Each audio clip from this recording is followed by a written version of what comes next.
Geography classes में आपका स्वागत है। आज हम इस वीडियो के माध्यम से भौतिक भूगोल का एक महत्वपूर्ण चैप्टर भू संतुलन का अर्थ एवं उसकी परिभाषा के बारे में जानेंगे। जैसा कि आपको पता भी है कि पृथ्वी के धरातल पर विभिन्न प्रकार के उच्चावच पाए जाते हैं, जिसमें पर्वत, पठार, मैदान, झील, महासागर ये इत्यादि पाए जाते हैं। उनके सभी के आकार में भी पर्याप्त मात्रा में हमें अंतर देखने को मिलता है, चाहे वो महासागर हो, चाहे वो पर्वत हो, चाहे वो पठार हो, चाहे वो मैदान हो।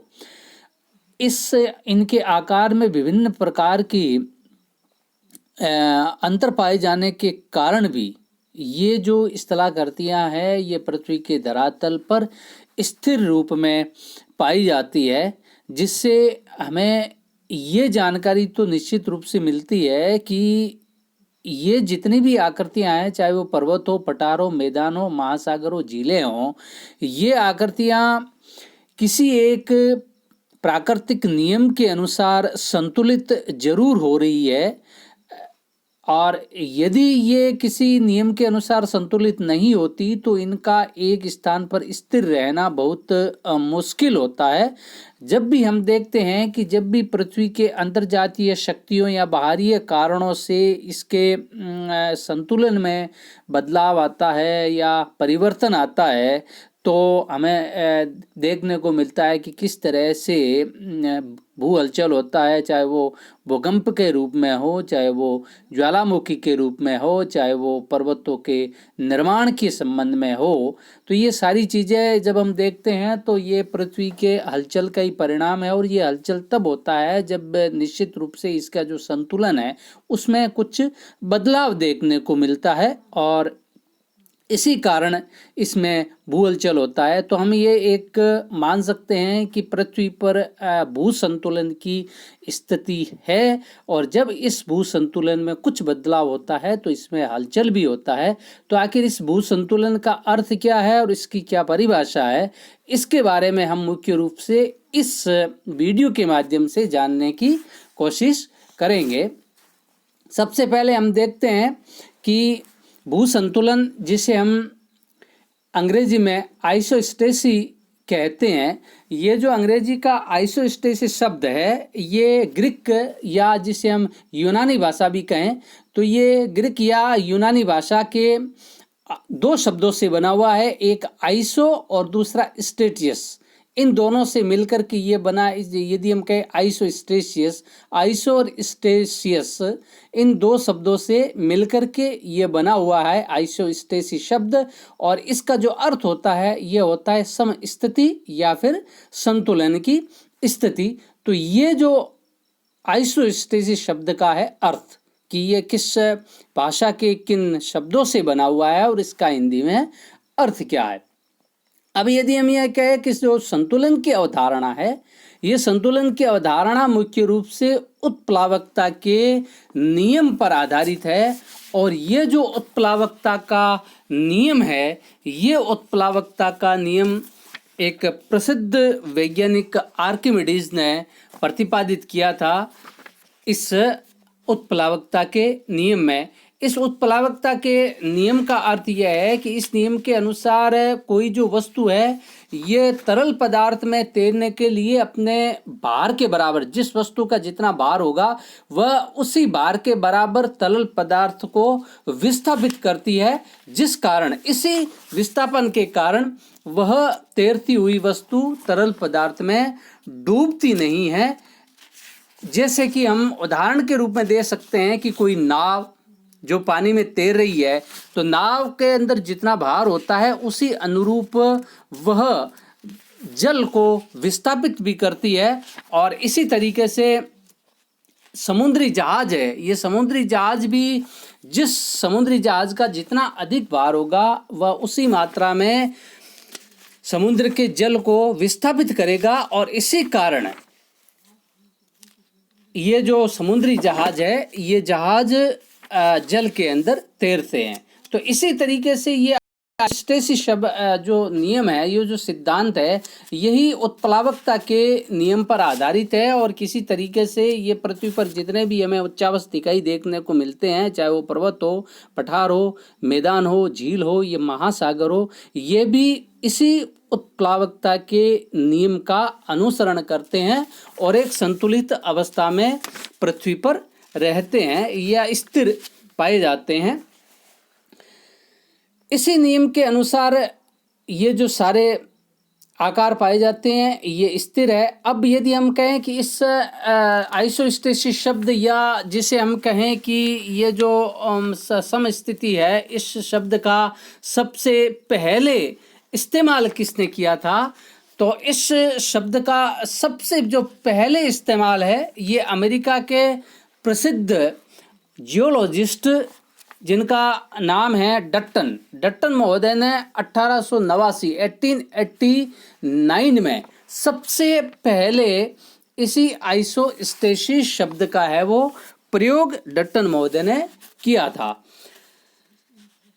और इस शब्द का उन्होंने जो उपयोग किया था, इसके जो पीछे का जो मुख्य उद्देश्य ये था, वो ये था कि पृथ्वी के धरातल के ऊपर उठे हुए भाग तथा नीचे धसे हुए भागों के बीच में एक संतुलन को परिभाषित करना ही उनका मुख्य उद्देश्य था। इस समस्थिति या आइसोस्टेसिस की जो अवधारणा है, जो शब्द है, इसके प्रयोग के पीछे। और डट्टन महोदय का ऐसा मानना था, वो इसे मानते थे कि पृथ्वी के धरातल पर जितने भी ऊपर उठे हुए भाग हैं, चाहे वो पर्वत, पठार या मैदान हो, और जितने भी नीचे धसे हुए भाग है, जिसमें समुद्र की तलीय जो महासागरीय भाग है, झील है, ये जो सभी है, इनके नीचे स्थित जो पदार्थों का जो भाग है या भार है, ये बराबर होगा।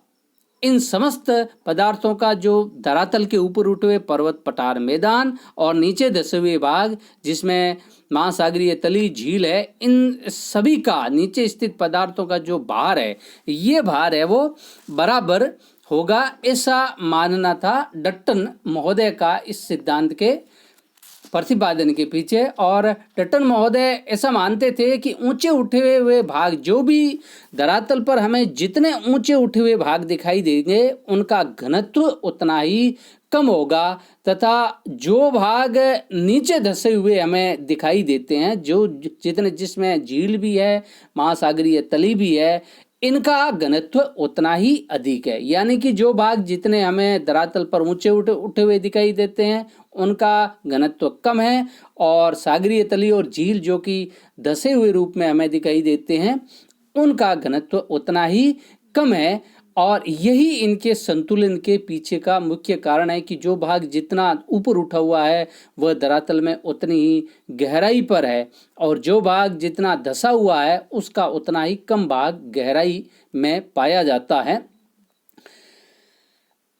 और इसके अलावा ये मानते थे, ऐसा मानते थे डट्टन महोदय, वो ऐसा मानते थे कि जितने भी धरातल पर ऊपर उठे हुए भाग और नीचे धसे हुए भाग है, इन समस्त भागों का जो भार या दबाव है, ये एक रेखा या एक तल के सारे इन सभी का भार है वो बराबर होगा। भार या घनत्व इन सभी का, एक पृथ्वी के अंदर एक ऐसा तल या रेखा पाई जाती है जिस पर इन समस्त ऊपर उठे हुए और धंसे हुए भागों का जो भार है या घनत्व है, ये बराबर है। और जिस पृथ्वी के आंतरिक भाग में जिस भाग पर या जिस तल पर इन समस्त भागों का भार या दबाव या घनत्व बराबर पाया जाता है, उसको, उस आधार तल को समदाब तल या समतोल तल या क्षतिपूर्ति तल, लेवल ऑफ कंपेंसेशन के नाम से जाना जाता है। यानी कि पृथ्वी के नीचे स्थित एक ऐसा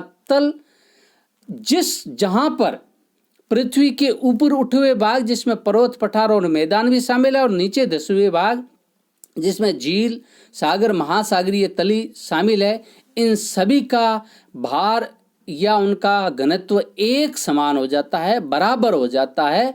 उसी को हम कहते हैं क्षतिपूर्ति तल कहते हैं। इस क्षतिपूर्ति तल के ऊपर विभिन्न भागों का घनत्व अलग अलग होगा, लेकिन इस तल या इस तल से नीचे इन समस्त भागों का जो घनत्व है ये बराबर होगा। ये है क्षतिपूर्ति तल की अवधारणा।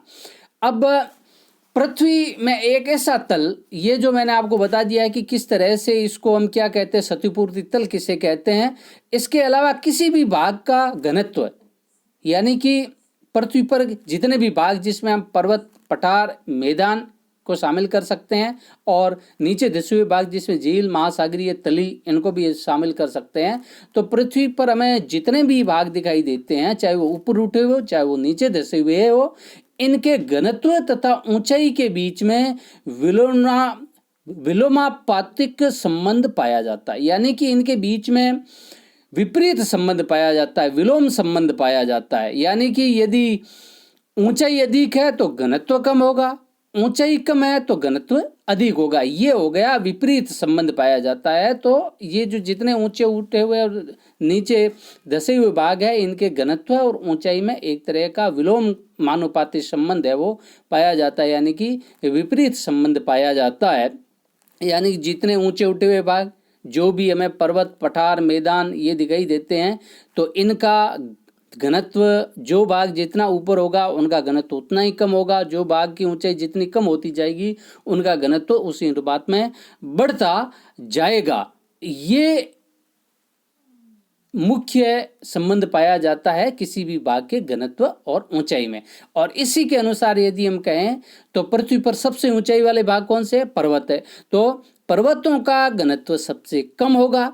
पर्वतों के बाद में ऊंचाई वाले भाग है पठार, तो पठारों का घनत्व पर्वतों से अधिक होगा। और उसके बाद में मैदान, मैदानों का घनत्व पठार से अधिक होगा। और सागर तली का घनत्व मैदानी भाग से अधिक होगा। तो इस तरह से, और ये जो सारे भाग है, चाहे वो पर्वत हो, पठार हो, मैदान हो, सागर तली हो, झील तली हो, इन सभी भागों का घनत्व या दबाव या भार है वो क्षतिपूर्ति तल पर सभी का बराबर हो जाएगा। चाहे ऊपरी भाग में इनके घनत्व में कितना ही वेरिएशंस पाया जाता हो, लेकिन इस क्षतिपूर्ति तल के सहारे इस विभिन्न प्रकार के ऊपर उठे हुए या नीचे धसे हुए भागों का जो घनत्व है या भार है, ये बराबर हो जाएगा। जब विशेष परिस्थितियों में, ऐसी भी विशेष परिस्थितियां उत्पन्न होती है जिससे किसी भाग में अचानक, पृथ्वी के किसी विशेष भाग में अचानक दबाव है वो बढ़ जाता है, और कभी कभी दूसरे भाग में दबाव है वो कम हो जाता है। ऐसी स्थिति नहीं रहती है कि पृथ्वी में हमेशा संतुलन की स्थिति बनी हो। यदि ऐसा होता तो वर्तमान में पृथ्वी में, क्योंकि आपने यदि पर्वत निर्माण की स्थिति को समझे तो पर्वतों का निर्माण भी अलग अलग चरणों में हुआ है। तो किस तरह से एक संतुलन की स्थिति के बाद में पृथ्वी में एक बार फिर ऐसी असंतुलन की स्थिति उत्पन्न हुई, जिससे विभिन्न प्रकार के पर्वतों का निर्माण हुआ, पठारों का निर्माण हुआ, झीलों का निर्माण हुआ, सागर तली का निर्माण हुआ। तो जो हमें संतुलन की स्थिति दिखाई दे रही है, इसमें कभी कभी असंतुलन भी उत्पन्न होता है। और ये असंतुलन तब उत्पन्न होता है जब पृथ्वी के एक भाग में दबाव बहुत बढ़ जाता है और दूसरे भाग में दबाव है वो कम हो जाता है। तो पृथ्वी में ये जो संतुलन की स्थिति है, ये संतुलन की स्थिति समाप्त हो जाती है। और जब पृथ्वी में ये संतुलन की स्थिति समाप्त हो जाती है तो वापस इस संतुलन की स्थिति को कायम करने के लिए कई तरह की शक्तियां हैं वो सक्रिय हो जाती है। अब कैसे होती है? जैसे एक एग्जाम्पल के द्वारा हम देख सकते हैं कि पहाड़ी भागों से जो भी या पर्वतीय भागों से जो भी नदियां निकलती है, वे अपने साथ में अवसादों को लेकर के महासागरीय भाग की ओर जाती है। और ये समस्त अपने अवसादों को जहां ये समुद्री भाग में जाकर के गिरती है और जहां ये डेल्टाई भाग का निर्माण करती है, उस भाग में ये इन अवसादों का जमाव करती है। तो पर्वतीय भागों में अपर्दन की क्रिया के कारण वहां पर भार निरंतर कम होता जाता है, और ये अवसाद जैसे जैसे डेल्टाई भागों में जाकर के जमा होते जाएंगे, वैसे वैसे वहां का जो भार है ये बढ़ने लगता है। तो इस कारण एक तरफ भार कम होने कहाँ हो रहा है? पर्वतीय भागों में, और दूसरी तरफ डेल्टाई भागों में जहाँ अवसादों के जमाव के कारण निरंतर दबाव है या भार है ये बढ़ रहा है। तो इस कारण से जो भू संतुलन की स्थिति है ये धीरे धीरे असंतुलित होने लग जाती है, समाप्त होने हो जाती है। और इस भू संतुलन को पुनः स्थापित करने हेतु क्या होता है कि जब डेल्टाई भागों में दबाव अधिक पड़ेगा तो पहाड़ी भाग है वो ऊपर उठने लग जाएंगे और डेल्टाई भाग है वो नीचे धंसने लग जाएंगे, और नीचे पृथ्वी के निचले भागों में जो अवसाद है वो जो पर्वतीय भाग ऊपर उठ रहे हैं उस और उन अवसादों का गमन होगा। तो इस तरह से इनमें वापस एक बार जो असंतुलन की स्थिति उत्पन्न हुई थी उसमें संतुलन स्थापित करने की प्रयास है वो पृथ्वी की आंतरिक शक्तियों के द्वारा किया जाता है। इसके अलावा हम एक और उदाहरण के द्वारा देख सकते हैं कि हमारे पृथ्वी के दो ध्रुवीय भाग है, उत्तरी ध्रुव तथा दक्षिणी ध्रुव। उत्तरी ध्रुव में जो ग्रीनलैंड का द्वीपीय क्षेत्र है और दक्षिणी ध्रुव में अंटार्कटिका महाद्वीप है। ये जो अंटार्कटिका और ग्रीनलैंड है ये दोनों पृथ्वी के ऐसे भाग हैं जहां पर एक मोटी कई किलोमीटर की मोटी हिमनद की पाई जाती है परत।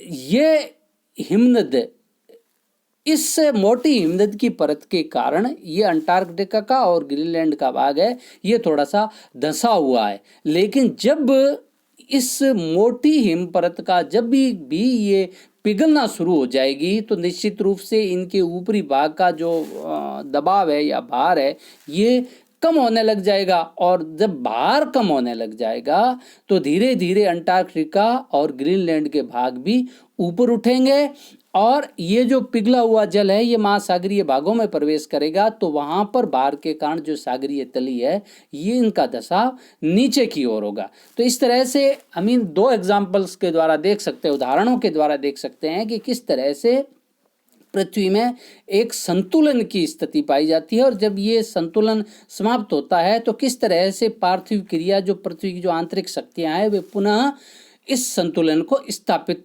करने का प्रयास करती है। तो इस प्रकार पृथ्वी का प्रत्येक भाग, जो चाहे वो पर्वत, पठार, मैदान, झील या सागरीय तली हो, ये सभी एक नियम के अनुसार स्थिर अवस्था में है, और इसी स्थिर अवस्था को हम कहते हैं संतुलन की स्थिति।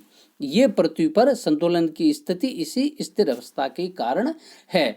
अब हम संक्षेप में यदि देखें कि इस भू संतुलन को या आइसोस्टेसी को हम किस तरह से परिभाषित कर सकते हैं, तो संक्षेप में पारिभाषिक शब्दावली के रूप में यदि हम देखें तो परिभ्रमण करती हुई पृथ्वी के ऊपर स्थित क्षेत्र कौन कौन से हैं? पर्वत, पठार, मैदान इत्यादि, तथा नीचे धसे हुए भाग जैसे जिसमें झीलें, समुद्र में भौतिक अथवा यांत्रिक स्थिरता की दशा को ही हम संतुलन की दशा कहते हैं।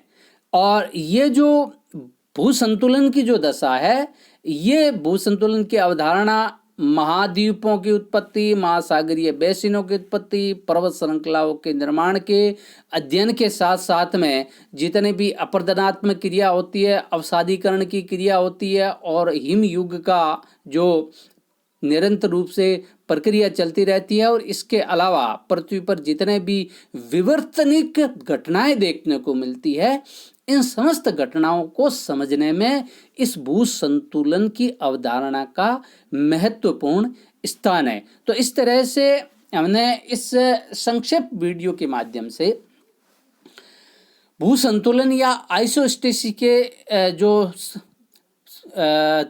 सिद्धांत है उस सिद्धांत के अर्थ, उसकी परिभाषा और यह सिद्धांत किस रूप में कार्य करता है, इसके बारे में हमने जानने की कोशिश की। निश्चित रूप से इस वीडियो के द्वारा भू संतुलन सिद्धांत के संबंध में आपको महत्वपूर्ण जानकारी मिली होगी। इस वीडियो को देखने और सुनने के लिए आप सभी का बहुत बहुत धन्यवाद।